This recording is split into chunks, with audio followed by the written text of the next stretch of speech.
लोकसभा निवडणुकीच्या दुसऱ्या टप्प्यासाठी उद्या मतदान होत आहे आणि मी अशा मतदारांकडे आलेलो आहो जिथे 60 मतदारांच्या वडिलांचं एकच नाव आहे। कदाचित देशातलं हे एकमेव उदाहरण असेल जिथे 60 मतदारांचे वडील एकच आहे, त्यांचं नाव वडिलांचं नाव एकच आहे। आपण बघू शकतो या ठिकाणी 60ही मतदारांचे कार्ड्स जे आहे ते इलेक्शन कमिशनने दिलेले ते माझ्यासोबत आहे आणि या ठिकाणी प्रत्येक वोटिंग कार्डवर या स्लिपवर वडिलांचं नाव जे आहे ते एकच आहे आणि ते नाव आहे शंकर बाबा पापडकर। हे सगळे मतदार जे आहे तुम्ही बघता हे यातले 99% मतदार जे आहेत ते उद्या मतदान करणार आहे।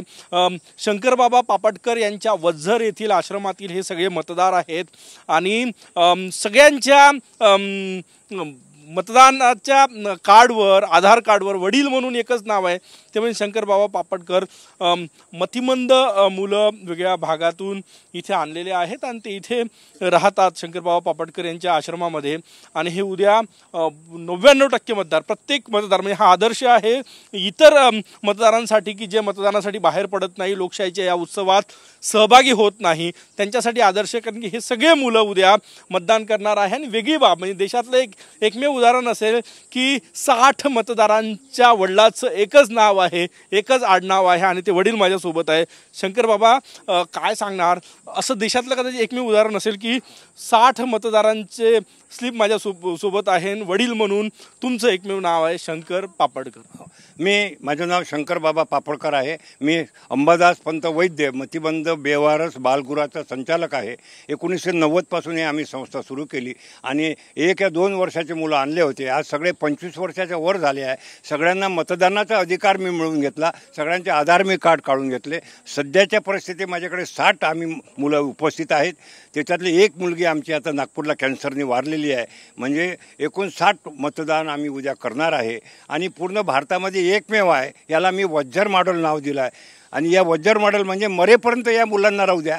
बेवारस मुलं आहेत, त्या बेवारस मुलांच्या बापाचं नाव मी झालं आहे म्हणजे अधिकारवानाने या भारताचे ते नागरिक केलेले आहे आणि हे करून तुम्ही तुमचं नाव म्हणून मी माझं नाव दिलेलं आहे आणि यांचं भारत सरकारला याचा अहवाल दिलेला आहे आणि म्हणून मला पद्मश्री हा पुरस्कार दिला। पण पद्मश्री पुरस्कार स्वीकारण्याच्या अगोदर या मुलांना मरेपर्यंत बालगृहात राहू द्या असा कायदा मोदी शासनाने करायला पाहिजे, म्हणून ही मागणी आहे। आणि या तऱ्हेने यांना नागरिकत्व दरवर्षी भारतातून 1 लाखाच्या वर मतिमंद मुखबधीर अंधळे बेवारस मुलं बाहेर सोडल्या जातात रिमांडमधून, बालगृहातून तर ते मुलं कुठे जातात? म्हणून हे वज्झर मॉडेलमध्ये मला जेवढे मुलं माझ्याकडे दिले ते तेवढे मुलं आज माझ्याकडे मी दाखवू शकतो आणि मॉडेलप्रमाणे त्यांचं प्रत्येकाच्या वडिलांचं नाव, कारण की हे सगळे बेवारस मुलं आहे, यांच्या वडिलांचं नाव माहीत नाही, कुठून आले हे माहीत नाही, त्यांना तुम्ही तुमचं नाव दिलं म्हणजे एकाच वडिलाचे हे सगळे मुलं उद्या मतदान करणार आहे। वोटिंग कार्डवर वडिलांच्या नावापुढे तुमचंच नाव आहे। हो आहे ना, मी दाखवलं ना, नियमाप्रमाणे कायद्याप्रमाणे यांना मी नागरिकत्व बहाल केलं आणि आधार कार्ड काढल्याने निवडणूक कार्ड मतदानाचा हक्क मिळवून दिला आणि भारत सरकारच्या जे योजना आहेत मोदी शासनाच्या त्या सगळ्या मी राबवलेल्या आहे ना। आणि इतरांना काय आवाहन करणार? हे सगळे 99% उद्या मतदान करणार, तुम्ही इतरांना काय सांगणार? आवाहन करतोय मला आता कलेक्टर जिल्हा अधिकारी कटियार साहेबांनी मला ब्रँड ॲम्बेसिडर केलं। गेले 1 महिन्यापासून मी आवाहन करतो का सगळ्यांनी मतदान करा।